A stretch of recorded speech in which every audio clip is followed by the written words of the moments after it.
Bonjour à tous, bonjour à toutes, bienvenue dans Tailgate, le podcast 100% NFL des équipes de The Free Agent de retour pour débriefer le Wildcard Weekend, puisque, non c'est rien, il y a quelqu'un qui est déjà mort dans le podcast au bout de 13 secondes, tout va bien. C'est comme ça, chez TF1, on aime accueillir les gens avec des bruits bizarres. Je disais donc le débriefing du Wildcard Weekend qui nous a tenu en haleine pendant tout ce samedi, ce dimanche et ce lundi, mais on n'a pas encore le résultat puisque, comme vous le savez, on enregistre le lundi soir, donc on va faire déjà les 5 matchs qui se sont déroulés. Pour être avec moi aujourd'hui, mon Seb. Salut Seb, comment tu vas ? Bonsoir Flav, bonsoir à toutes, bonsoir à tous, bonsoir à toutes ceux.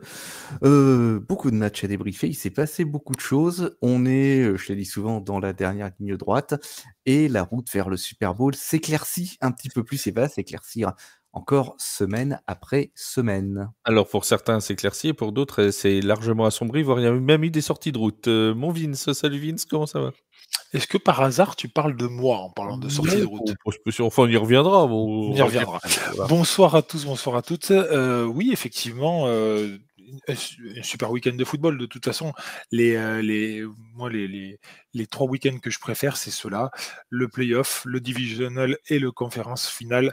Parce que pour moi, ce sont là où on voit vraiment les gros matchs. Le Super Bowl, pour moi, il y a un peu trop d'enjeux et beaucoup trop de stress. Mais ces matchs-là, c'est vraiment du hurrah football pour finir. Et c'est vrai qu'on voit beaucoup de belles choses. On commence, on va faire dans l'ordre chronologique, on va pas s'embêter plus longtemps que ça. Donc on commence par le premier match, c'était dans la conférence AFC, un match qu'on attendait plutôt serré, relativement défensif entre les Chargers et les Texans, deux équipes qui brillent par leur défense depuis le début de saison, puisque les Chargers étaient l'équipe ayant encaissé le moins de points par match avant ce divisional round, ce wildcard weekend, pardon. Et là, ils en ont pris 32. Ils en ont pris 32, les Chargers, notamment, paradoxalement, grâce à une grosse défense, celle des Texans. Absolument, c'est ce qu'on avait pronostiqué, un match très défensif. Alors, est-ce qu'on s'est trompé ? J'ai envie de dire, pas tout à fait. Tellement, en fait. Pas tant que ça. Parce qu'effectivement, 44 points marqués au total. On va rappeler le score final, 32 pour Houston, 12 pour les Chargers de Los Angeles, mais effectivement, c'est la défense de Houston qui leur a permis de triompher. Il faut rappeler qu'avant le kick-off, malgré leurs 10 victoires dans la saison, les Texans, mais ils ne sont pas forcément favoris face aux Chargers. Même outsider des bookmakers avant le match. Ouais. Absolument, et même au fur et à mesure que les heures s'égrenaient avant le kick-off, ils l'étaient de plus en plus. Mais ils vont pressurer Justin Herbert sur 50% de ses lancers. Ils vont stopper la course des Chargers qui va se contenter de 50 misérables yards, et puis surtout ils vont voler 4 ballons, et on connaît la loi, très souvent en football, celui qui gagne la bataille des turnovers remporte le match. Ça a récompensé le travail de cette défense sur le dernier mois, sur le mois écoulé. Elle a été plus affûtée, elle est plus opportuniste.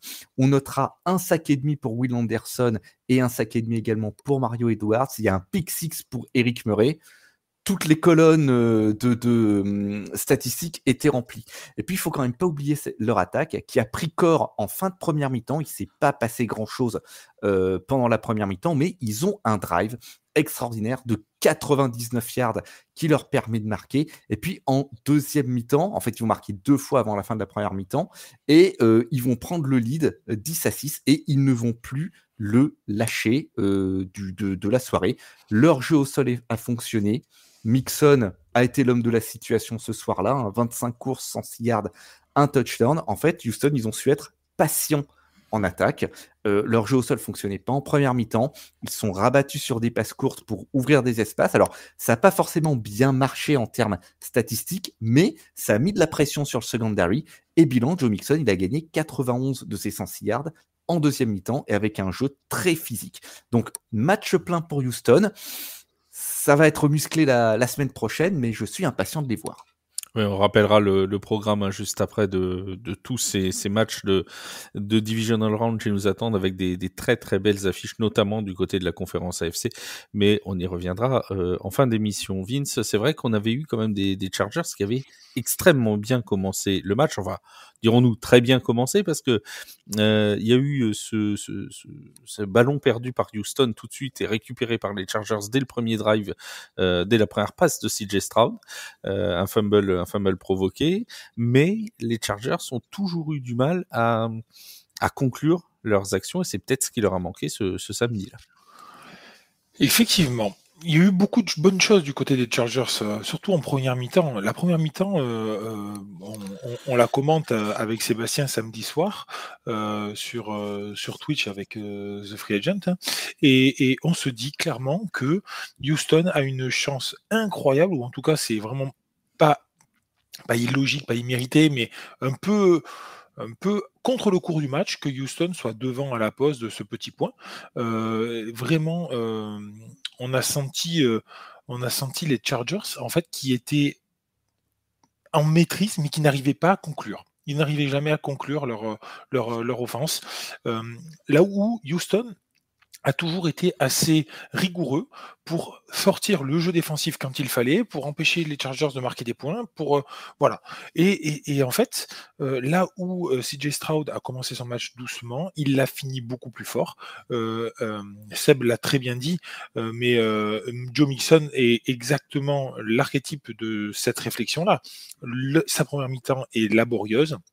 La deuxième, avec les impacts des coachs et la dimension physique prise par la ligne offensive et ce coureur-là, a fait que la défense des Chargers a littéralement explosé.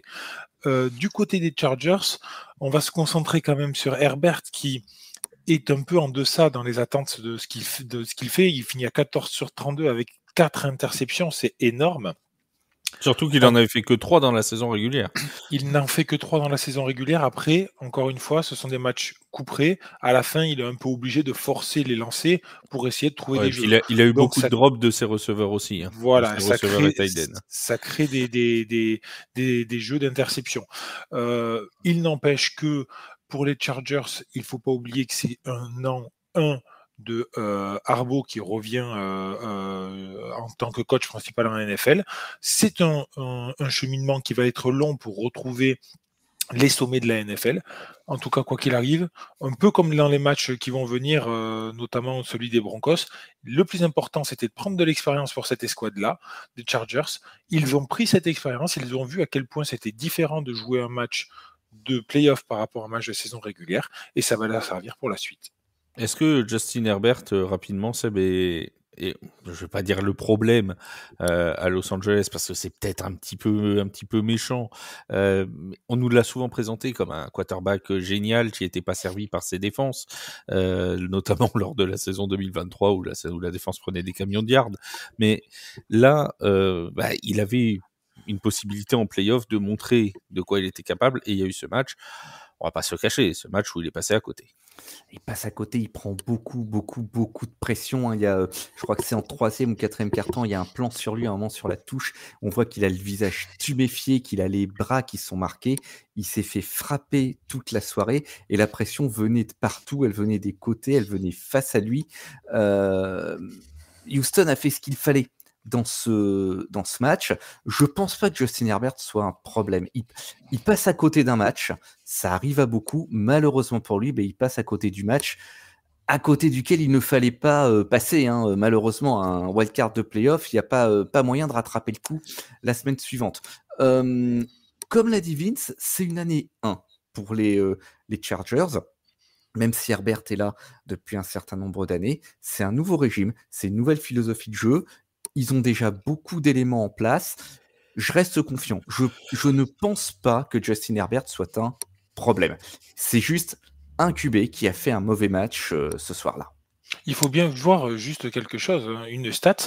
Les Chargers jouent 54 jeux avec Justin Herbert. Donc Justin Herbert a 54 snaps dans le match. Sur 54 snaps, il a 31 fois la pression sur lui.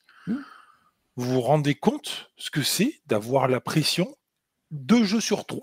C'est vraiment... On a la pression tous les jours, nous. Oui, mais toi, ok, mais lui, c'est une autre pression. On va dire c'est des pressions la pression elle s'appelle Daniel Hunter et ça s'appelle Daniel Hunter et Will Anderson. Hein, là, la pression. Moi, elle s'appelle Charles Todin. Excuse-moi, c'est pas mal non plus. Écoute, à tout choisir. À tout choisir. Non, mais pour moi, dire, forcément, ces gens-là sont aussi payés grassement pour prendre cette pression médiatique, et tout ça, c'est aussi le rôle de ces gens-là. Mais là, la ligne offensive, alors, est-ce que c'est la ligne offensive des Chargers ou est-ce que c'est la ligne défensive des Texans qui a fait un super boulot? Je ne sais pas. Mais quoi qu'il arrive, la ligne défensive des Chargers a vraiment souffert par rapport à la ligne défensive des Texans, et c'est ça qui a fait vraiment le match aussi des Texans.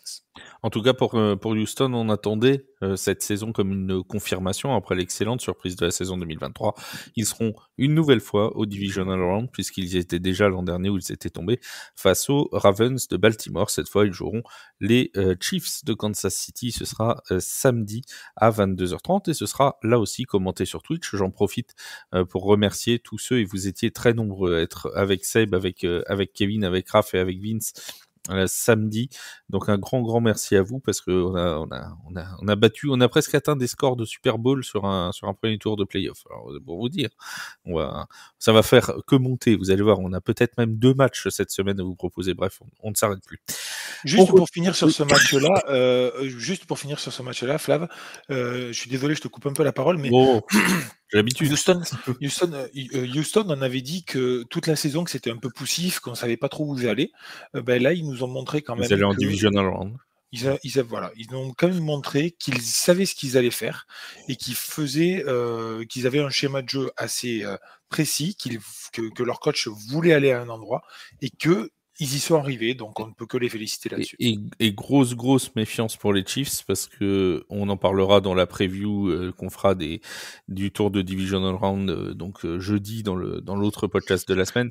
Mais avec la pression qu'est capable de mettre Houston et la faible protection de passe et la faible protection sur Mahomes des Chiefs, il pourrait se faire chatouiller 2-3 fois les mollets, notre ami Patrick Mahomes samedi prochain.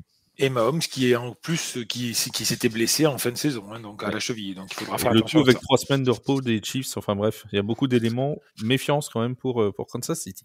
La suite de ce premier tour dans l'AFC avec le duel d'AFC Nord entre les Ravens et les Steelers. Des Ravens qui s'imposent 28-14. Vince, j'ai envie de dire, c'était court. Ravens court. Ravens court, c'est très bien résumé. En fait, les Ravens ont une force, on la connaît, c'est cette hydre à 2 têtes qui sont Lamar Jackson et Derrick Henry, avec des feux follets en réception. Ils se sont très bien servis de tout cela, et avec un ratio dominant pour la course, mais avec un Derrick Henry qui finit avec 186 yards en 26 portées, donc qui fait quand même une moyenne de 7,15 yards par portée sur une défense. Ça veut dire qu'il a besoin de 2 tentatives pour avoir la première tentative.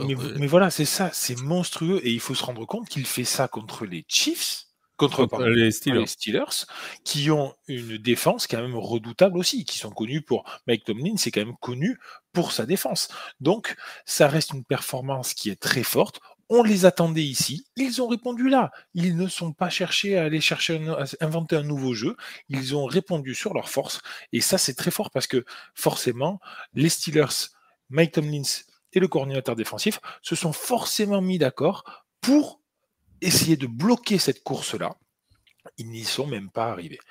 Donc pour ça, bravo, Ravens, ils ont eu leur réussite. Lamar Jackson, sur les peu de lancers qu'il a eu, il en a quand même eu 21, il arrive à faire 16 sur 21, c'est quand même vraiment très bon.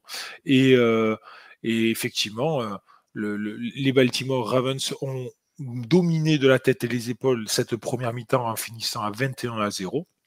Le troisième quart-temps est remporté par les Steelers 14-7. Il n'y a aucun point dans le quatrième. Donc, vraiment un match maîtrisé par les Ravens qui font vraiment office de plus que contender. Moi, je trouve, je les mets au même niveau que les Chiefs là, dans la FC. À la mi-temps, il y avait déjà presque le match plié. C'était déjà très très bien parti pour Baltimore. Avec, on l'a dit, ce jeu de course 299 yards au sol pour une équipe contre Pittsburgh, c'est absolument incroyable. C'est vraiment difficile. Tout le monde sait qu'en fait, pour battre les Ravens, il va falloir stopper le jeu de course. Sauf que le problème, c'est que l'une des seules équipes à avoir réussi à le faire jusque-là dans la saison, c'était les Steelers, dans le tout premier match de la saison face aux Ravens. Et on voit que répéter cet exploit 2 fois devient quasiment impossible. Puis tu fais comment pour stopper un jeu de course pareil? C'est un rouleau compresseur.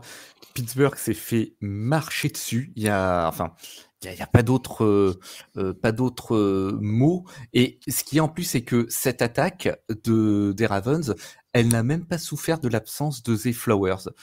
Pas de Zay Flowers, pas de problème, parce que Isaiah Likely et Mark Andrews avec Nelson Agholor ont pris le relais. En plus, Lamar Jackson finit avec un 16/21, 175 yards, j'ai envie de dire service minimum, mais 2 touchdowns quand même. Les deux, un pour Rashad Bateman, pardon, et l'autre pour Justice Hill. Et puis, il y a quelque chose d'impressionnant, alors je ne sais plus, c'est en 2e ou 3e quart-temps, j'arrive pas à me souvenir.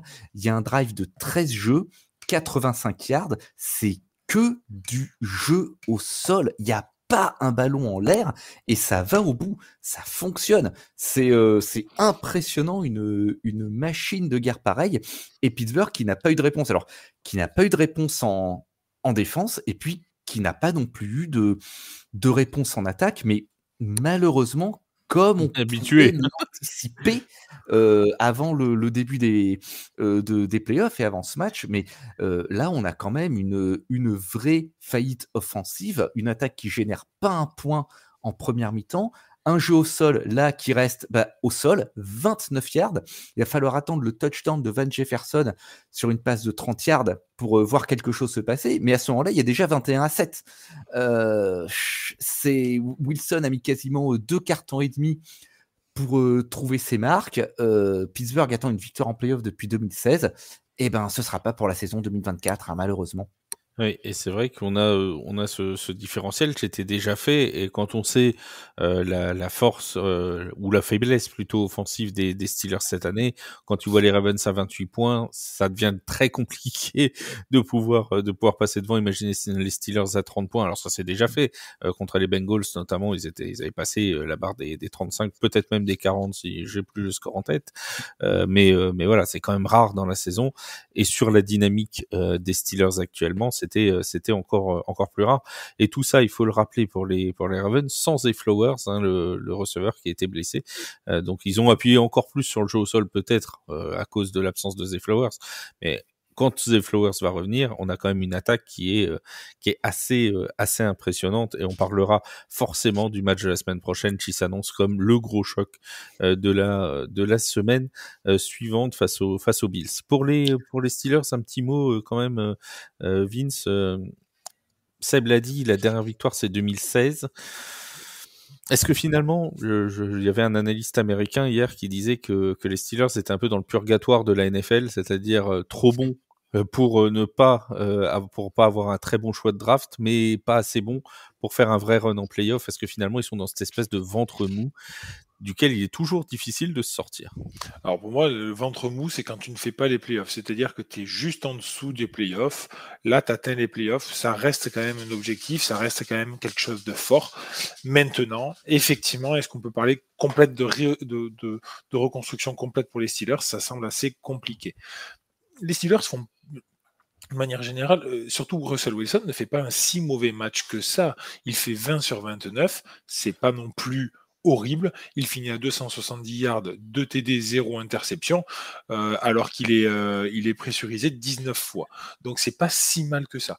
Par contre, effectivement, c'est la ligne défensive des Steelers qui n'a pas fait le taf hier. Ils se sont fait purement manger. Alors, ils se sont fait manger, mais quand on voit le jeu de course plein centre de Derrick Henry, qui, comme l'a dit Sébastien, use et vraiment marque le corps. Derrick Henry, c'est quelqu'un qui marque les défenseurs. Donc Fitzpatrick, il l'a marqué aussi.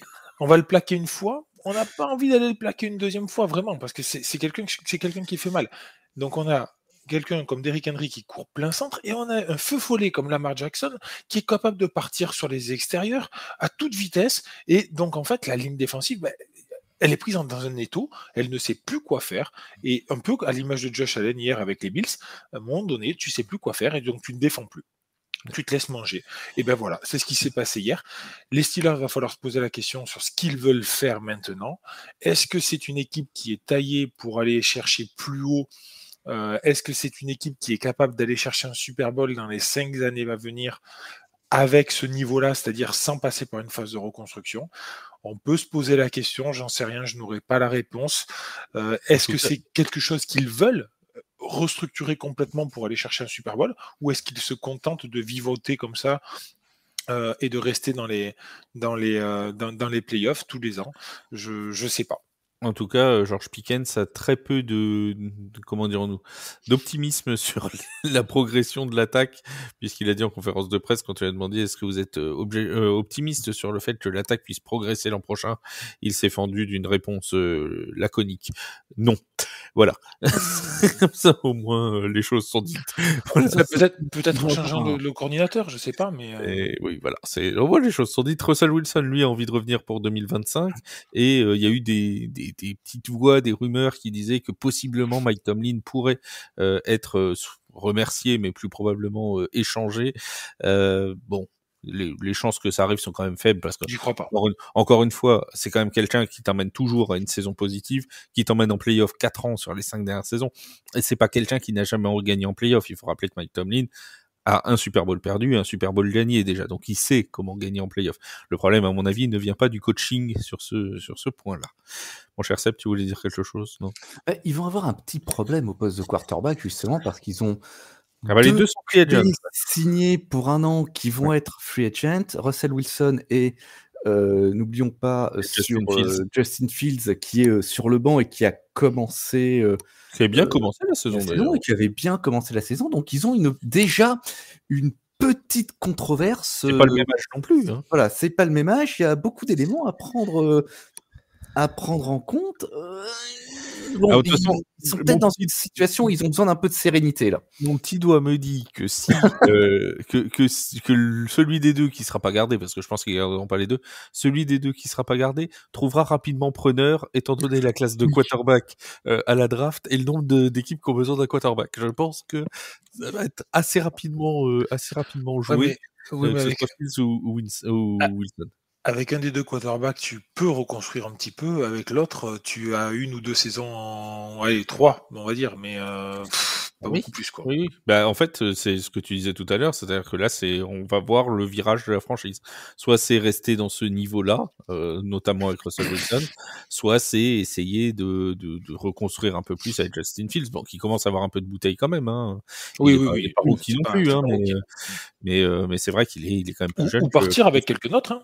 Ils peuvent très bien partir avec ils peuvent très bien ne prendre aucun des deux. Ça, c'est tout à fait possible, effectivement.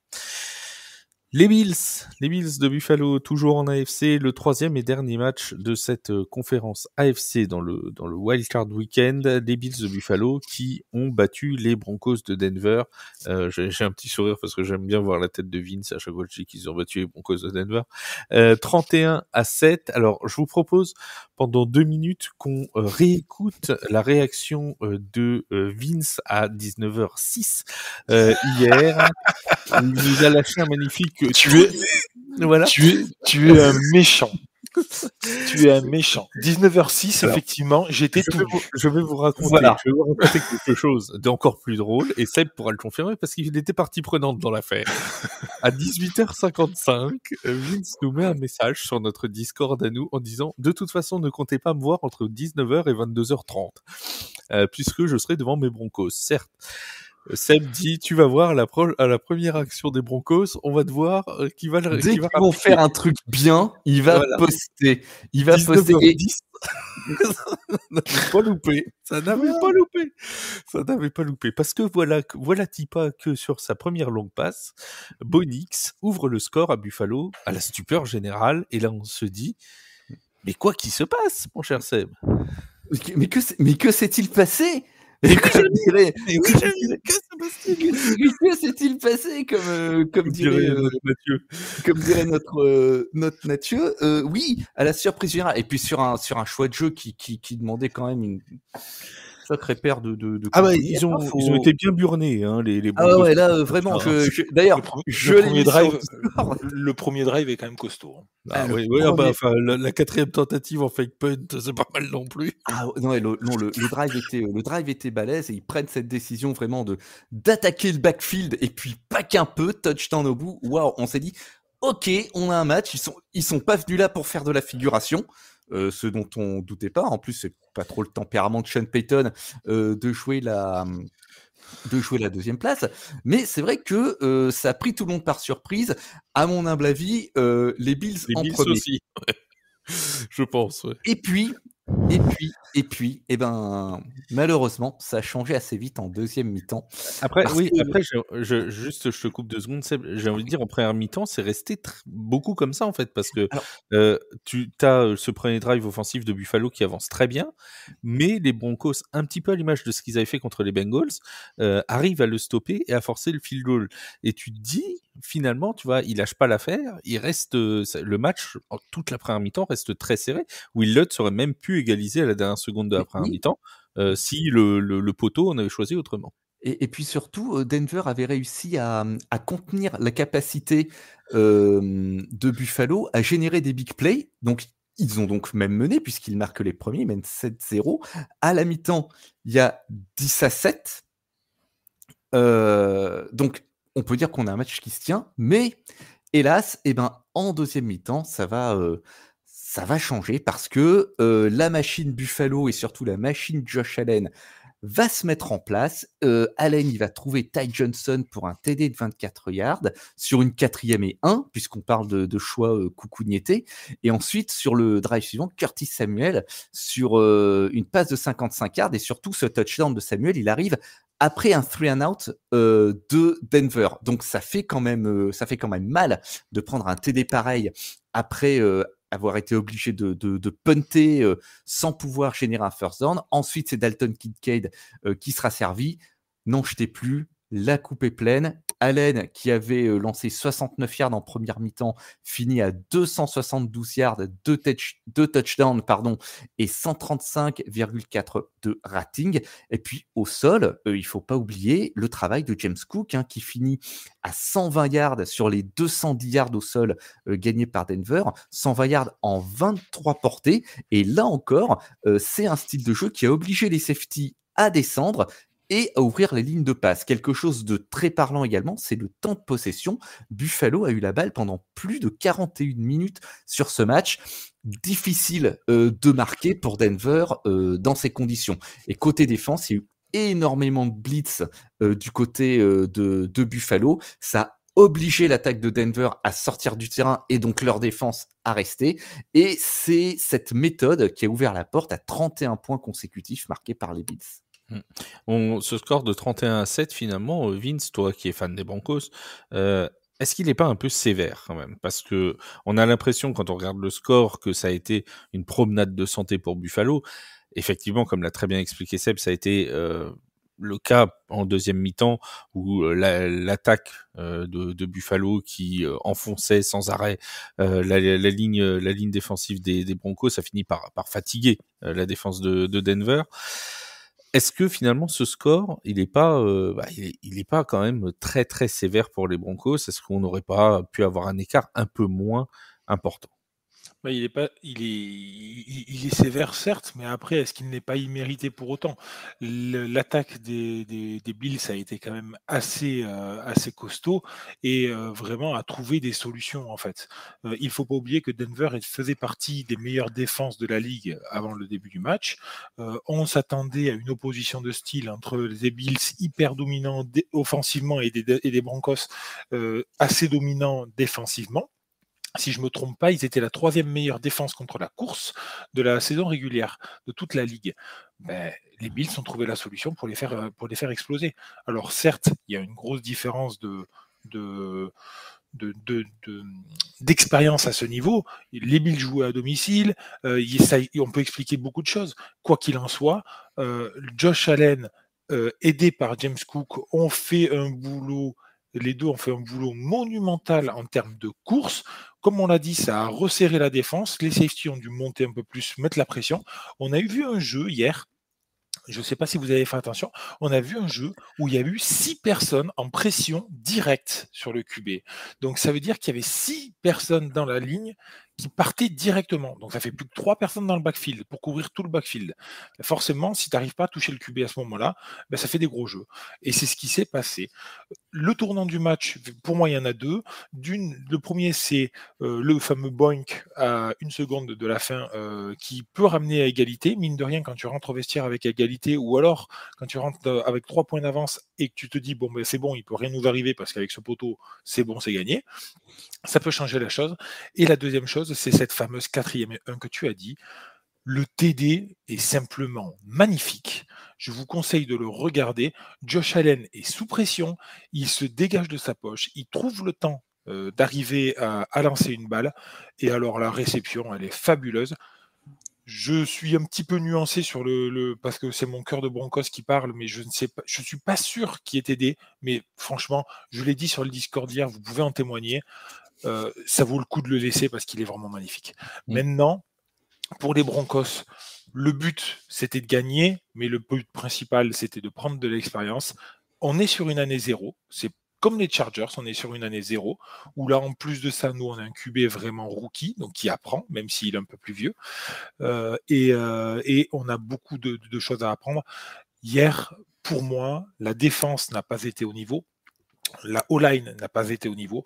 Et les receveurs qui ont fait quand même de bonnes choses tout au long de la saison n'ont pas été au niveau. Il y a eu beaucoup de drops. J'en vois au moins 4 qui sont dans les mains et qui sont relâchés. C'est dommage. Ça aurait pu apporter un petit peu plus de pression. C'est aussi pour ça que Bonix n'a pas réussi. Et le jeu de course n'a pas eu sa production. Il en parle bien des Broncos. Il fait ça bien, dis donc. Pour un peu, c'est dommage que ce soit. C'est dommage que ce soit la dernière fois ce soir qu'il en parle de la saison. Mais d'un autre côté, c'est la fin des tunnels Broncos pour cette saison. Voilà. Attends, t'es pas à l'abri. Qui ont mis plus de temps à s'éteindre que les tunnels Giants, mais bon pour. Alors qu'ils sont pas éteints parce que notre Yaya est pas là, il peut pas être là avec nous aujourd'hui. On le salue, mais sachez qu'il continue à nous envoyer sur Instagram des dizaines de trucs sur les Giants. Yaya roule en permanence dans un tunnel Giants avec tous les feux allumés. Tu devrais le savoir. Comme quoi en 2004 ils ont réussi à gagner plus de 8 matchs dans une saison. Comme quoi, enfin bon bref, des trucs, des stats improbables sur la hauteur de la pelouse. Tu vois les Giants qui gagnent quand ils ont mangé des carottes le jeudi. Enfin bon, des trucs voilà qui n'ont ni queue ni tête, mais bon qui rassurent Yaya pour possiblement un jour une nouvelle victoire. Je parle pas de nouveau Super Bowl, là. Je parle d'une victoire en saison régulière. Je nous en préserve. Surtout pas avec un Manning à la tête, parce que sinon on n'a pas fini d'entendre parler. En parlant des Giants. Juste pour finir, excuse-moi, sur le match donc des Broncos, et je vais faire le parallèle. Je vais faire le parallèle avec le match des Chargers, parce que pour moi, il y a une similitude claire entre les deux franchises. Vous pourrez très bien dire ce que vous allez me dire, en plus qu'ils soient dans la même division. Vous pourrez très bien me dire si vous pensez la même chose que moi ou pas. Vous avez le droit de penser différemment. Mais je pense qu'il leur manque un tie end aux mains sûres des deux franchises. Pour moi, c'est la pièce qui. Il avait un Brock Bowers. Et ouais, une soupape de sécurité. Oui, mais tu peux pas sélectionner et Bonix et Brock Bowers. Donc non, voilà. Et puis les Chargers c'était Joe Alt et Brock Bowers. Et puis en plus de ça, les Raiders ont pris en premier. Donc ils ont pris, alors non, les Chargers sont pris avant les Raiders. Oui.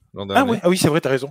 Mais oui, ils ont pris Joe Alt, et qui est pas une déception non plus. Non, qui n'est pas une déception non plus. Mais c'est vrai que dans les deux équipes, ce qui a manqué, c'est à un moment donné j'en parle souvent, mais cette fameuse soupape de sécurité, cette main sûre dans les 3-4 yards là, qui peut apporter des yards réguliers. Et voilà, là pour moi, c'est vraiment le poste clé. En plus de ça, en faisant ça, en tentant de sortir un tie-end, tu ouvres un peu plus la défense. Tu enlèves la concentration de défense au centre et tu l'écartes un peu sur les postes slot, chose qui était assez intéressant. On passe à la NFC avec le premier duel de cette conférence NFC entre les Eagles et les Packers de Green Bay. Un match, Seb, qui a été quand même particulièrement, on va dire bizarre au début. On a ce premier retour de coup d'envoi où tout de suite il y a un fumble. Alors d'ailleurs, bon, je veux pas faire dans le procès arbitral, mais c'est assez. Bon, j'ai trouvé ça bizarre qu'il n'y ait pas plus de ralenti parce que ça me semble pas si évident que ce soit les Eagles qui récupèrent le ballon, mais enfin, bon, bref, peu importe. Nous allons pas en discuter 50 ans. Derrière, il y a un premier touchdown des Eagles. Ça semble se goupiller parfaitement.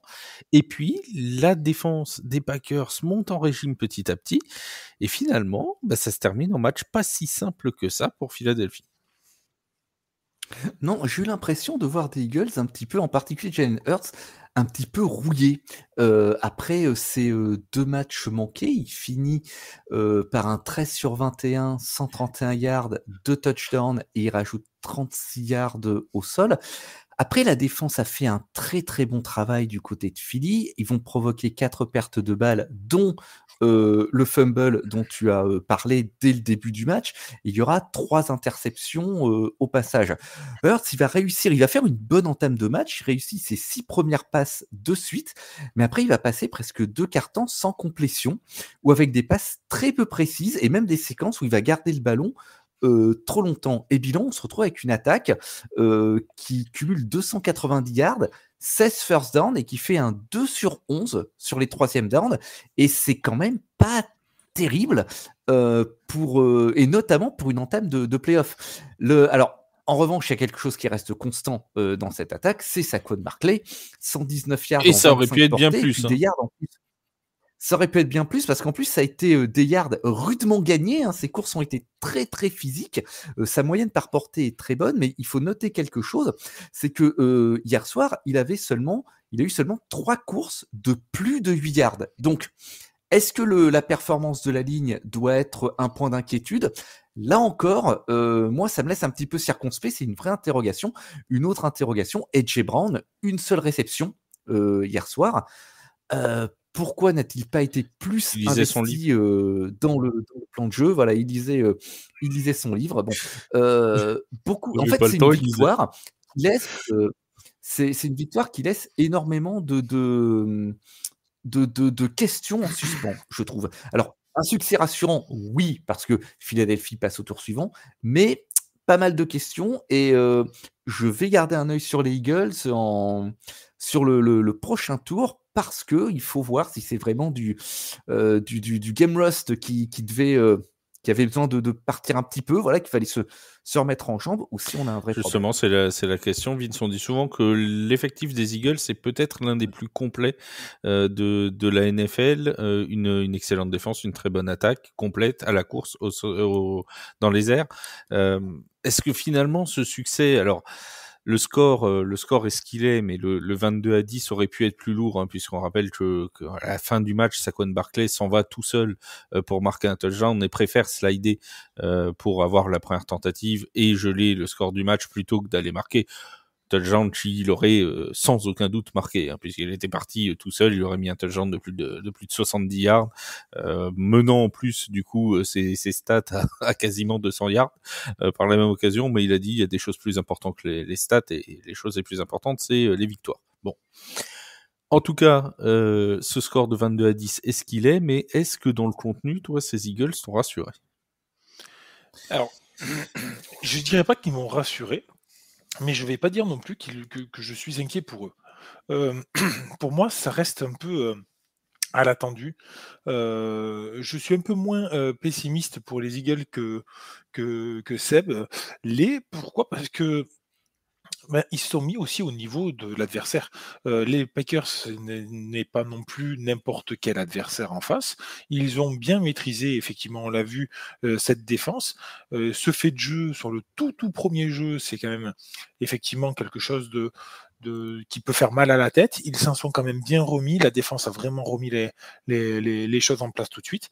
Le problème des Packers, c'est que derrière, l'attaque n'a pas réussi à emballer ce match et à revenir rapidement pour essayer de contester un peu ces Eagles. À la mi-temps, il y a 10-0. Les Eagles sont quand même vachement bien dans le match, il faut quand même le dire. Alors, on est à 10-0, attention, hein, on est à l'abri de rien, je suis bien d'accord. Pour autant, moi j'avais l'impression quand même qu'il y avait une certaine maîtrise, qu'ils savaient ce qu'ils faisaient. Et au final, les Packers ont quand même été assez cadenassés du début à la fin sur leur offensive. Jordan Love n'a pas trouvé de solution. 3 interceptions, on l'a dit, c'est quand même pas rien. Donc je suis moins pessimiste que Seb là-dessus. Moi, je me mets toujours les Eagles en favoris ou dans les 2 meilleurs côté NFC. A.J. Brown, effectivement, n'a qu'une seule réception. Il est visé 3 fois. Donc, il loupe 2 ballons. Bon, effectivement, il va falloir qu'il se remette un peu au niveau ou l'impliquer un petit peu plus sur des tracés un peu plus faciles. Peut-être lire le playbook plutôt que ses livres sur le bord. Peut-être, c'est possible. Ou aller savoir vraiment ce qu'il se passe. Mais bon, moi, je pense que l'effectif pléthorique des Eagles va leur permettre, quoi qu'il arrive, de trouver des solutions. Je reste moi où je reste un petit peu plus sceptique sur les Eagles, c'est sur la force que va devoir trouver Matsiriani quand il va tomber sur quelque chose qui ne sera pas habitué. Parce que pour le moment, j'ai l'impression qu'en fait, il ne fait que jouer son jeu, mais si jamais on arrive à le contrer, je ne suis pas sûr qu'il arrive à trouver autre chose. Et c'est ce qui m'inquiète le plus. Est-ce que Jordan Love, Seb, finalement, est pas un peu trop juste? On a quand même eu, alors on en a parlé pour Justin Herbert, mais un peu le même questionnement, avec des erreurs à répétition. On sait que physiquement, ça a été difficile cette saison pour lui. Il a été blessé au genou, il a été blessé au coude juste avant les playoffs. Il disait à la fin de la semaine dernière qu'il n'avait pas de sensation dans sa main de lancer, ce qui est quand même un peu gênant quand on est quarterback. On l'a trouvé très emprunté quand même hier. C'est gênant et puis c'est même un petit peu inquiétant. J'ai envie de dire, hein, quand ton quarterback n'a pas de sensation dans sa main. Il n'a jamais réussi à trouver un rythme dans ce match. Il finit à 20 sur 33, 212 yards, 3 interceptions. Il a pris 2 sacs. Il finit avec un rating de 41,5. C'est vraiment pas terrible. Pendant un moment, il était à 9,4 en première mi-temps de rating. Je veux pas non plus entièrement lui jeter la pierre. Ils perdent le garde Elton Jenkins très tôt dans le match. Du coup, ça disrupte la protection de passe. Les remplaçants Travis Glover et Kadim Telford, ils ont eu beaucoup de mal avec des pénalités. Glover, holding sur holding. Et puis même voilà. Et même avec leur travail de bloc. Ils avaient déjà perdu Christian Watson avant ce match. Plus ils perdent Romeo Doubs et Jaden Reed pendant la rencontre. Ça commence à faire beaucoup quand tu es obligé de lancer au remplaçant du remplaçant. Surtout que Romeo Doubs et Jaden Reed sont à 6 sur 6 à eux deux. Hein. Donc... Voilà, c'est deux pièces. On sait déjà que c'est 2 pièces essentielles du dispositif offensif de Green Bay. Et là, ils étaient en train de performer, enfin à leur niveau habituel. Hein. Jaden Reed, 4 réceptions, 46 yards. Quand tu perds des cibles pareilles, ben c'est compliqué après de trouver des solutions de rechange, en particulier sur un match de play-off. Je sais pas si tout doit lui incomber. Elle a ressemblé à une machine dont les boulons auraient été très mal serrés, cette attaque de Green Bay hier soir. Un peu comme le Bob Fleck dans Rasta Rocket. Ils avaient été très très bons lors de leur victoire en wildcard la saison dernière. Et là, on a l'impression, enfin, c'était peut-être leur plus mauvais match de la saison. Voilà. Les Packers, c'était mort. Yeah, man. Voilà. À l'an prochain pour les Packers de Green Bay. Sauf que là, ils ont pas porté Jordan Love pour franchir la ligne d'arrivée. Là. Non, là, on n'a pas eu ça. Le dernier match de cette... Alors, dernier match, encore une fois, que nous connaissons, hein, puisque il y en a un dernier entre les Vikings et les Rams qui se joue dans la nuit de lundi à mardi. Les Commanders et les Buccaneers. Alors, c'était un match qui était attendu comme serré, comme disputé, assez indécis pour trouver un favori, puisque les Commanders se présentaient avec un meilleur bilan que les Buccaneers depuis le début de saison, mais avec un match en Floride puisque les Buccaneers sont champions de division. Finalement, victoire 23-20 des Commanders avec un Jayden Daniels, Vince, qui n'a pas eu de mal à se lancer dans son premier match de sa carrière en playoff. Ben ouais, effectivement, il a vraiment pas eu beaucoup de mal à se lancer dans sa carrière en playoff, mais la faute, grâce à la défense des Buccaneers, qui a été un peu inexistante sur le pass rush, un sac, zéro pression. Voilà, une seule pression sur le sac, hein, voilà. Mais en plus de ça, voilà, c'est ça qu'il faut voir en fait. C'est-à-dire que il se fait toucher 0 fois à part ce sac.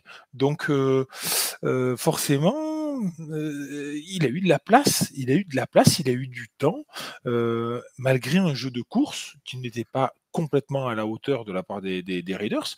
Ils finissent avec 82 yards, certes, à la course, mais avec seulement une moyenne de 2,5 par portée. C'est vraiment très faible.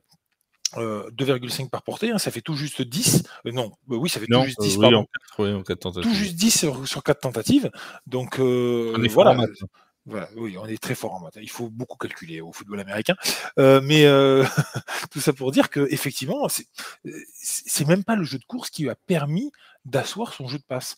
Donc oui, Jayden Daniels finit à 24 sur 35, 110 de rating, c'est quand même une belle performance. 2 TD, 0 interception, 268 yards à la passe. C'est vraiment un très très beau premier match de playoff de sa part. Il a vachement été aidé par sa ligne offensive qu'il a vraiment bien protégée. Et ses receveurs qui ont fait de très très très bonnes réceptions. Terry McLaurin fait 7 réceptions, 89 yards. Danny Brown fait 89 yards en 5 réceptions sur 5 tentatives. Donc c'est vraiment très très bien de sa part, de la part des Commanders. Je pense que la différence, c'est Fred vraiment sur le coaching, sur l'appel de jeu. Il y a eu un jeu d'échecs qui a été gagné par le coach des Commanders. Du côté des Buccaneers, de toute façon, il fallait une surprise ou il fallait une victoire à l'extérieur dans ces playoffs. Elle est arrivée des Commanders en attendant le match de ce soir. On va voir ce qu'il en est. Mais du côté des Buccaneers, à noter quand même que Baker Mayfield trouve quand même pas mal de solutions. Il est à 15 sur 18 à la passe. Il ne fait que 18 lancés, mais 15 réceptions, 15 passes complétées, 146,5 de rating quand même, le Baker Mayfield. C'est quand même un très très bon rating pour un match de playoff. 185 yards à la passe, 2 TD, 0 interfection. Et là, par contre, le jeu de course a été un petit peu plus productif, 4 yards de moyenne, avec un Bucky Irving qui a été dominant, on va dire, 17 portées, 77 yards. Du côté de l'escouade de receveurs, je vais quand même en laisser un peu pour Seb, parce que sinon il n'aura plus rien à dire. Moi aussi, j'ai une question toute faite pour Seb. Mais Mike Evans avait fini sa saison régulière en devenant le receveur qui a battu encore des records, en passant encore 1000 yards sur la saison. Hier, il fait 92 yards en 7 réceptions sur 7 visées, 7 targets. 7 réceptions sur 7 targets. Et des réceptions très importantes, souvent en troisième tentative. Etc. Des réceptions importantes et des réceptions pas si faciles que ça. Donc franchement, il est souvent sous pression quand il réceptionne. Il y a souvent un cornerback à côté. Donc franchement, très très gros match de Mike Evans quand même. Si on m'avait dit il y a 5 ans que je me lèverais dans la nuit à 2h du matin pour voir un match entre les Commanders et les Buccaneers, je n'y aurais peut-être pas cru. D'ailleurs parce que les Commanders n'existaient pas à ce moment-là. Mais encore moins, tu vois, même si ça avait été la football team ou les Redskins. Et pourtant, comme quoi TF1 peut nous offrir de ces sensations parfois. Mon cher Seb, on a vraiment l'impression que ce match, ça a été un match de momentum. Pour le coup, celui-là, je l'ai vu en direct. T'avais vraiment l'impression, on dit souvent que le foot américain, c'est un match, c'est ces momentum qui se développent d'un côté ou de l'autre. En deuxième mi-temps, on a cette tentative. Alors d'ailleurs, je sais pas si vous l'avez vu vous, mais magnifiquement filmé le début de quatrième quart-temps. On n'a pas vu l'interférence de passe en direct sur les Commanders. Et du coup, dès qu'on arrive sur le replay, il y a déjà le flag et tout. On savait même pas ce qui s'était passé. Bref, les Commanders arrivent en first and goal à 1 yard de la ligne des Buccaneers. Et là, les Buccaneers les stoppent. À ce moment-là, il y a 17-13. on se dit, 4 goal line stand avec 4 tentatives à 1 yard de la ligne, chapeau les Buccaneers, ils récupèrent le ballon, 3 jeux plus tard, Baker Mayfield essaye de passer le ballon à Jalen McMillan, qu'est-ce qui se passe? Patatras, fumble, ballon récupéré par les Commanders, qui remarquent un touchdown juste après. C'est comme quoi, la vie est mal faite. Hein. Ah, la vie est mal faite et oui, premier vrai tournant de ce match, cette séquence, d'autant que commettre une bévue pareille après que ta défense ait fait un goal line stand incroyable, il y a de quoi être vexé, hein, il y a de quoi mal c'est le l'une prendre. des seules Et erreurs puis, de il y a Baker eu Mayfield de tout le match. Hein. C'est terrible. il y a eu une autre opportunité manquée.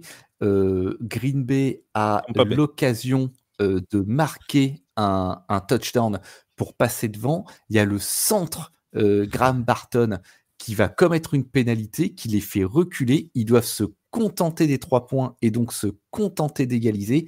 Et ensuite, l'attaque va regarder les 4 dernières minutes s'égrener avec Jaden Daniels qui fera avancer méthodiquement cette attaque de Washington jusqu'à ce field goal qui fait doink, donc à la toute fin du match, qui fait doink, mais qui finit dedans et qui donne la victoire aux Commanders. Un match de momentum et comme le disait l'un de mes anciens coachs, les matchs, ça se joue sur des détails, sur des petits parce qu'il détails. faut rappeler une transmission mal assurée. Et sur le touchdown qui redonne l'avantage momentanément aux Commanders, celui qui fait passer de 13-17 à 20-17, c'est sur une 4e tentative, encore une fois. Donc Jaden Daniels qui a 3 minutes avant, raté 4 tentatives à 1 yard de la ligne, se retrouve en 4e et 1, ils y retournent une nouvelle fois, et cette fois, ils trouvent Terry McLaurin, si je dis pas de bêtises, pour le touchdown. Donc, c'est vraiment, tu vois, faut quand même avoir, on parlait des Broncos qui ont pris des décisions sévèrement burnées, quand même, les Commanders auraient pu se dire, on prend 3 points, il restait 12 minutes à jouer, on prend 3 points, et puis on fait confiance à la défense. Non, ils continuent à y aller. Bon, voilà, ça a été des décisions qui ont été prises. Tu l'as dit, le dernier drive a été parfaitement emmené, alors par Jaden Daniels qui a souvent trouvé des solutions à la course, mais aussi des fois par des passes assez improbables, toujours en 3e tentative compliquée, notamment sur Brown à un moment en plein centre du terrain. Voilà, les Commanders ont fait un match qu'il fallait pour se qualifier. Ce sera l'une des équipes surprises. On les attendait pas forcément au Divisional Round en début de saison. Ces Commanders, d'ailleurs, la question que j'avais mis dans le conducteur, c'est est-ce qu'on peut rapprocher ces Commanders des Texans de 2023 ? Ils font même mieux parce que eux, ils passent leur wildcard round. Les Texans aussi. Ils avaient perdu. Texans, oui, autant pour votre. Excuse-moi. Ils avaient battu les Browns. Ils avaient battu Cleveland. Effectivement, c'est deux trajectoires semblables. Puis il y a quelque chose qui est intéressant à noter. La draft 2024 au premier tour avait été très riche en quarterback. Je vous rappelle 6 prix. Jaden Daniels est le dernier encore debout après ce tour de wildcard, et il a déjà de grands moments en fait dans sa carrière dès sa première saison. Il y a le match quasi parfait contre Cincinnati, il y a la Hail Mary contre Chicago. D'ailleurs, combien restera-t-il de supporters des Commanders à la fin de la saison? Parce que leur fin de match cardiaque, là, oui, c'est vrai entre la Hail Mary de Chicago, la conversion à 2 points ratée par les Saints à la Nouvelle-Orléans qui aurait pu donner la victoire à la Nouvelle-Orléans, le match de la dernière semaine où ils gagnent sur un touchdown dans la dernière seconde, il y en a au moins 4 ou 5 des matchs gagnés comme ça là, en fin de match par les Commanders, et encore hier avec ce poteau ce coup de pied de 34 yards qui finit sur le poteau et qui retombe du bon côté, quoi. C'est vraiment, on a l'impression que les Commanders sont, alors ils jouent très bien, mais ils sont bénis des dieux. Ils sont bénis des dieux. Après, il faut pas oublier que leur ticket pour les playoffs, ils sont allés le chercher et de quelle manière contre Philadelphie. Voilà. Et puis il y a eu contre Atlanta, il y a eu la perf avec 3 passes de touchdown et 127 yards au sol, toujours de Jaden Daniels. Oui, c'est nos Texans de la saison dernière, et eux aussi en plus avec beaucoup d'élan et de flamboyance, je trouve. C'est vraiment chouette à voir jouer. Ce match était vraiment très très agréable à regarder parce que on a tout eu. On a eu des renversements de situation, on a eu un match serré, on a eu du jeu, on a eu un Baker Mayfield à nouveau qui s'est employé à tenter d'arracher la victoire, mais ça n'a pas suffi.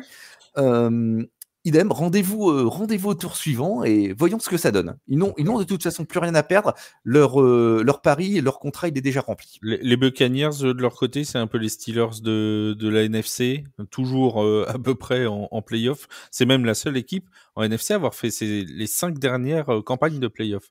C'est la seule du côté de la NFC, mais toujours trop juste pour faire un vrai run. Alors, je vais quand même le nuancer ce que tu dis, mon cher Flav, et je suis désolé de te dire ça à toi, mais la Oui, grosse différence de division, oui, je sais, mais ils n'ont pas la voilà, même division. la grosse différence qu'il y a entre les Buccaneers et les Steelers, c'est la division. La division des Buccaneers est plutôt faible ces dernières saisons. On l'a connue très forte, attention, hein, je ne dis pas le contraire, mais là, ces dernières saisons, la division des Buccaneers est très faible, celle des Steelers est très forte. Donc, c'est vrai que c'est un peu différent. Pour autant, c'est vrai que les Buccaneers ont un jeu très porté sur la défense aussi cette année, qui était très très fort en défense, mais qui n'arrive pas à franchir. Et effectivement, dans le principe d'une reconstruction, on peut se poser la question si c'est pas proche du jeu des Steelers, enfin de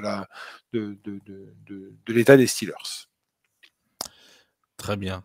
Bon, les amis, passons juste en revue en quelques secondes avant de parler de l'actualité sur le programme du Divisional Round. Nous aurons samedi à 22h30 le premier match du côté de l'AFC. Ce sera le match entre les Chiefs et les Texans. À 2h du matin, dans la nuit de samedi à dimanche, un duel entre les Lions de Détroit et les Commanders. À 21h, les Eagles recevront le vainqueur de Rams-Vikings. Et à minuit et demi, le choc qui est attendu, c'est le duel entre les Bills de Buffalo et les Ravens de Baltimore avec, et cette fois, normalement, la météo est bonne, de la neige et moins 10 degrés. Autant vous dire que ça devrait être assez sympathique à suivre, avec deux monstres à la course des deux côtés. Ça va être assez sympathique. De notre côté, côté de TF1, oui. C'est ce que j'allais dire, pour tous les amateurs de football américain, suivez-nous forcément pour les commentaires, tu allais en parler, mais alors le match de 2h quand même du dimanche soir. C'est à minuit et demi le dimanche soir. En plus c'est plus tôt. Oui, c'est à minuit et demi. Donc, j'en reviens à nos commentaires de live TFA de ce week-end. Il y aura donc non pas un, mais deux matchs. Maintenant, je peux vous le confirmer parce que j'ai eu Jean au téléphone pendant le podcast qui nous annonce qu'il sera bien là tout le week-end. Donc, nous aurons bien deux matchs qui seront commentés. Ce sera le match de 22h30 entre les Texans et les Chiefs le samedi et le dimanche à 21h entre les Eagles et les Vikings ou les Rams. Donc, soyez au rendez-vous samedi et dimanche pour le Divisional Round.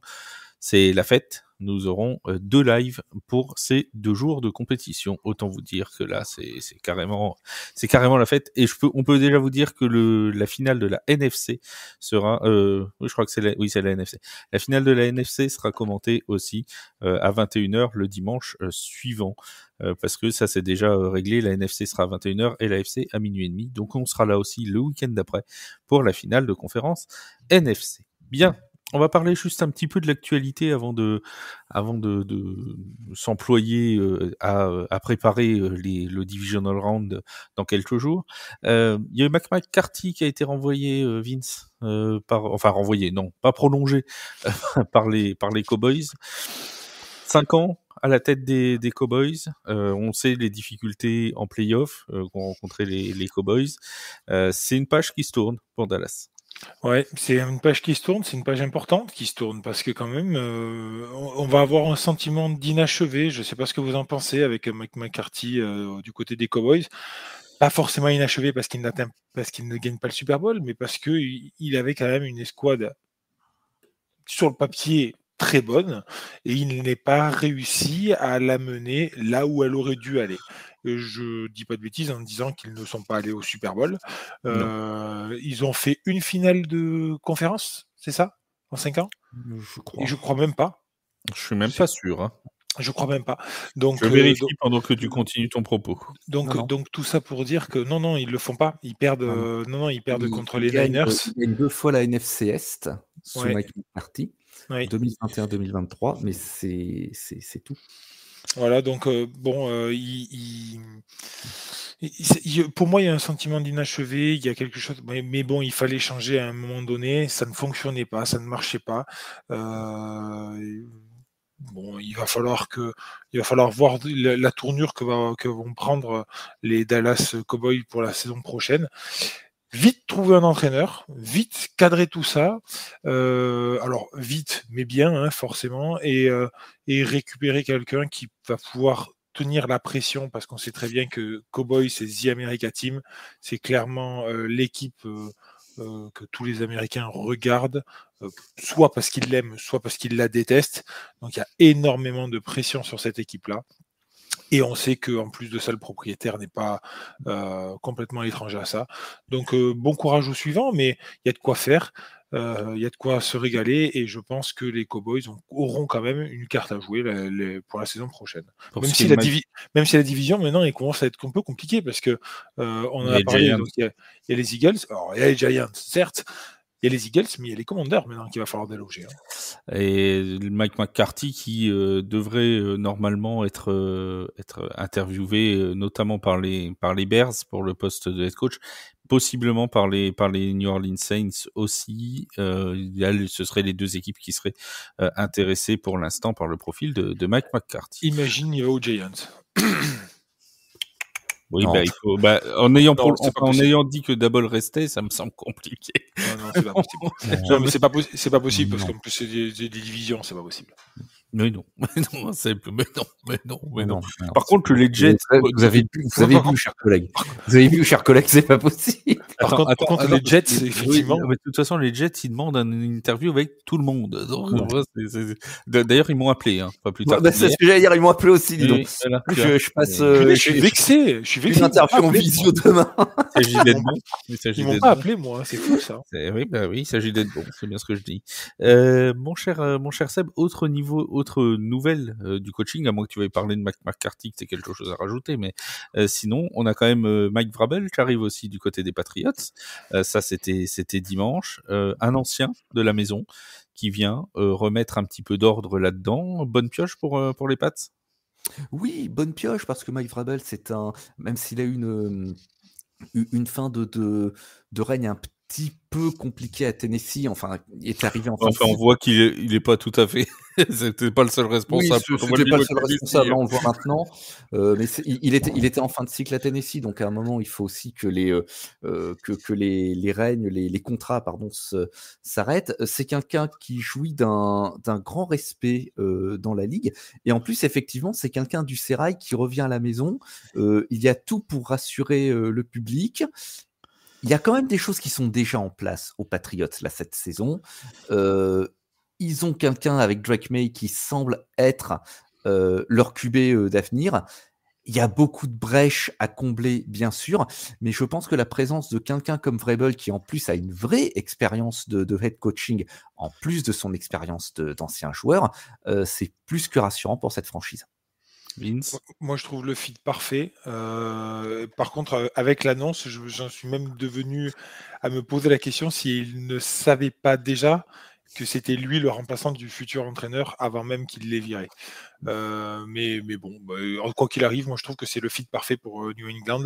C'est vraiment une bonne pioche pour les deux d'ailleurs. Mike Vrabel va vraiment va en terrain connu aussi, donc c'est très bien pour lui. Deux dernières choses sur lesquelles je voulais vous faire réagir très rapidement. On a, je ne sais pas si vous l'avez noté, mais en AFC, dans ces playoffs, dans ce divisional round, on a les 4 mêmes équipes que l'an dernier. Les Chiefs, les Ravens, les Bills et les Texans. On sait qu'en NFL, c'est particulièrement difficile de rester toujours au sommet. Alors, on a eu des dynasties dans le passé, les Patriots par exemple, il y a une dizaine d'années, mais et les Chiefs encore actuellement, mais des fois on a une équipe dominante, mais les autres équipes contre qui ils se battent tournent. Là, on a vraiment alors on n'a pas les mêmes match-up en play-off parce que les seeds sont différents, mais les 4 mêmes équipes se retrouvent d'une année sur l'autre. Est-ce que pour toi, Seb, c'est une bonne nouvelle ou ça montre une vraie fragmentation de la NFL entre des très bonnes équipes, et on l'a vu, beaucoup d'équipes en difficulté cette saison? Ça montre une forme de stabilité en tête du championnat et peut-être une difficulté c'est pas le cas en NFC par exemple, à d'autres clubs de monter en puissance. Après, on sait qu'on est dans un sport qui est cyclique, donc ça ne me dérange et ne m'inquiète m'inquiète pas plus que ça. Mais effectivement, on peut s'interroger dessus, d'avoir comme cela deux cycles de playoffs qui sont quasi identiques. Que faut-il faire pour faire bouger la hiérarchie? On l'a vu, hein, il y a certains joueurs qui n'ont pas encore la bouteille nécessaire pour performer en play-off. Il y a des clubs qui payent leur irrégularité en saison régulière malgré leur ticket pour les wildcards.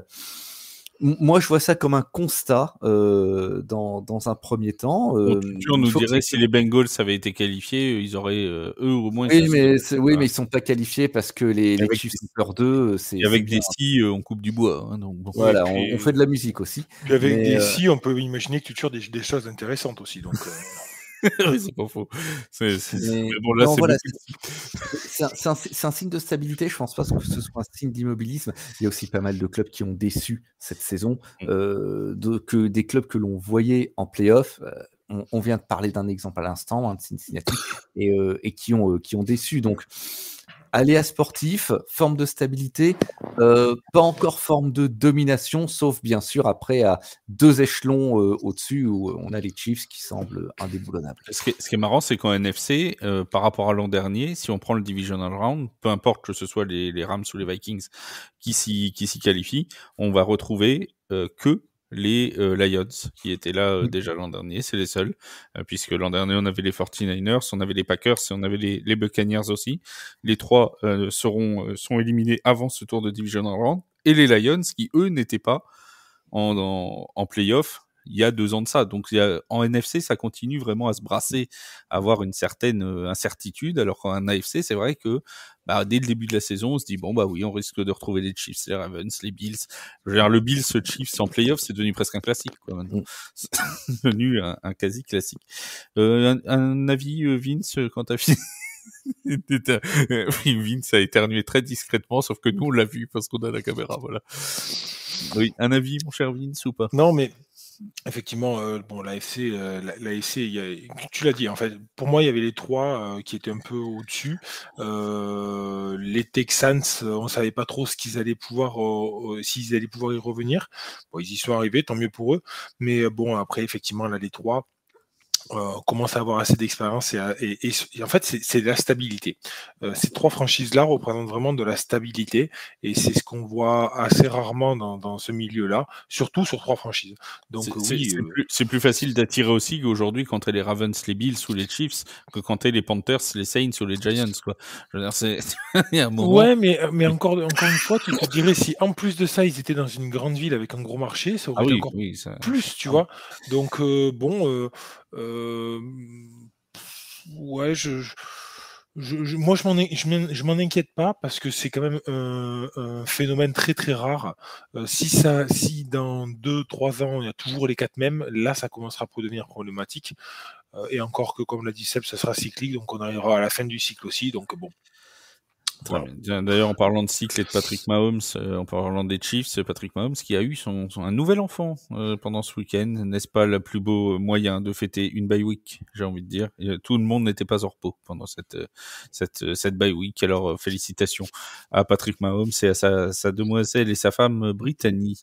L'histoire ne dit pas combien de ratings il a eu ce jour-là. Non, l'histoire ne nous le dit pas. Juste une petite dernière chose aussi, une idée. Vous allez juste me dire en un mot si c'est une bonne ou mauvaise idée. L'idée de donner, éventuellement à partir de l'an prochain, l'avantage du terrain aux équipes qui ont le meilleur bilan. C'est-à-dire, par exemple, là, on aurait joué les Commanders du côté de Washington à la place de Tampa Bay. Mais regarde pas comme ça, Seb, c'est pas moi qui ai proposé l'idée. c'est pas la peine de me regarder avec des gros yeux. Les Vikings qui recevraient donc les Rams, en fait, au lieu de prendre, on continuera à prendre les champions de division comme qualifiés, mais les 4 qui recevraient seraient les 4 qui ont un meilleur bilan. Bonne ou mauvaise idée? Ouais, donc du coup, en fait, gagner sa division... te qualifie juste pour les playoffs, mais te donne plus l'avantage du terrain. Voilà. Donc, Alors c'est une idée. Alors c'est une idée. Je tiens à le préciser. C'est une idée qui avait été soulevée par notre ami Yaya, qui nous avait dit que c'était une excellente idée. Et dès que l'idée est réapparue hier, il m'a envoyé un message en disant: "Tu vois, je dis pas que des bêtises." Je lui ai dit: "Oui, mais je trouve toujours l'idée stupide."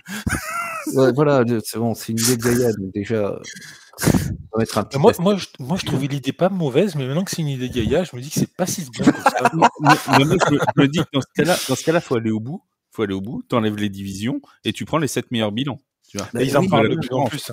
Ils en parlent de plus en plus. Mais est-ce que c'est une bonne chose quand tu regardes ce que ça a fait en NBA, par exemple, où il y a un désamour de plus en plus du public parce que les divisions maintenant veulent plus rien dire? Oui. Est-ce que c'est une bonne chose, tu vois? Complètement, ça va diminuer, enfin, en termes de. Parce qu'il y a le sport, il y a le résultat, etc. Mais il y a aussi tout ce qu'on raconte autour en termes de storytelling. Je suis désolé, mais ça veut dire que les rivalités vont avoir moins de signification. Et puis, c'est quand même. Enfin, on peut dire ce qu'on veut, mais c'est quand même chouette quand tu as au hasard une division comme la NFC Sud, où tu te demandes chaque année qui c'est qui va la gagner. Et que ça se tire la bourre, même si c'est parfois dans la médiocrité, jusqu'à la dernière journée. Mais pour autant la gagner pour se qualifier en play-off, moi, oui, je suis toujours d'accord avec ça. Par contre, avoir l'avantage du terrain, effectivement, moi, j'aime bien, moi, cette idée de à la limite, tu donnes pas l'avantage du terrain. C'est quelqu'un qui finit à 17 mérite plus le terrain que quelqu'un qui finit à 9. Non, alors dans ce cas, allons jusqu'au bout. On regarde la force des. Et voilà, c'est le problème du calendrier inégal. Mais oui, mais voilà. Mais qui s'est tapé que des équipes playoffables contre celui qui a fait 17, mais qui a des peintres. Et que des peintres qui n'ont pas fait 50% de victoire. Tu fais quoi? C'est lui qui va avoir l'avantage du terrain? Non, je refuse. Tout va à volo. Qu'est-ce que c'est que ce monde, quoi? Non, je ne peux pas accepter une chose pareille. De toute façon, il faudrait que ce soit accepté par 3/4 des propriétaires de franchise. Et quand à mon avis, ça c'est pas gagné, quoi. C'est l'importance. Alors, l'an dernier, non, il y a 2 ans, les Chargers avaient proposé à peu près ce genre de révolution, sauf qu'ils avaient dit que pour inverser en fait l'ordre des matchs entre un champion de division et un non-champion, il fallait au minimum 4 victoires de différence. Donc qu'une équipe soit à 14 quelque chose, et que comme les Vikings de cette année, et que l'autre soit 8-9 ou quelque chose comme ça. Pour que quelqu'un en bilan négatif, par exemple, n'ait pas l'avantage du terrain. Ça avait été refusé. Alors je n'ose imaginer si c'est juste à une victoire d'écart, puisque comme tu le dis, le calendrier de fait est inégal. Alors il y en a qui vont jusqu'à proposer de faire 15 matchs de conférence, plus 3 matchs interconférence, comme ça tout le monde jouera sa conférence, etc. Bon, là ça devient une refonte totale du calendrier NFL. Là, je pense que en fait, pour que ça fasse, faudrait que ce soit proposé par un certain nombre de propriétaires et qui ont du poids, tu vois. Faudrait que ce soit des Jerry Jones, des Robert Kraft, c'est pas les propriétaires des Chargers qui peuvent faire passer une décision pareille.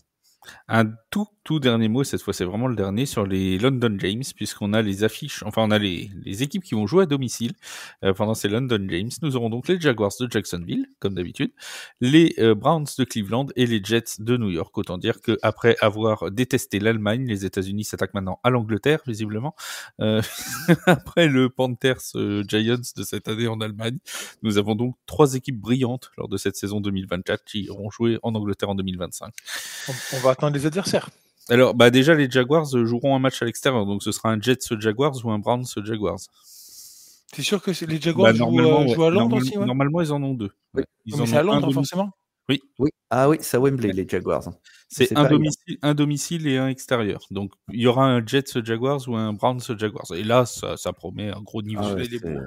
Ah oui, là, je vous le dis tout de go, réservez vos places, les amis. Au prix du ticket, j'espère qu'ils fournissent le Temesta avec, parce que...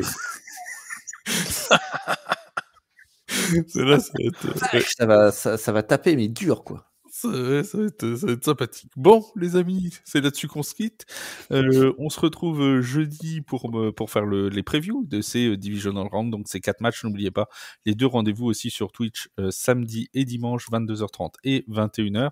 Évidemment, allez écouter aussi les podcasts NBA, NHL, MLB. Et lisez tous les articles sur le site et l'application de TFA. Merci mon Seb, merci Vince, merci à tous de nous avoir écoutés. On se retrouve très vite. Portez-vous bien. Salut tout le monde. Ciao. Ciao, bye.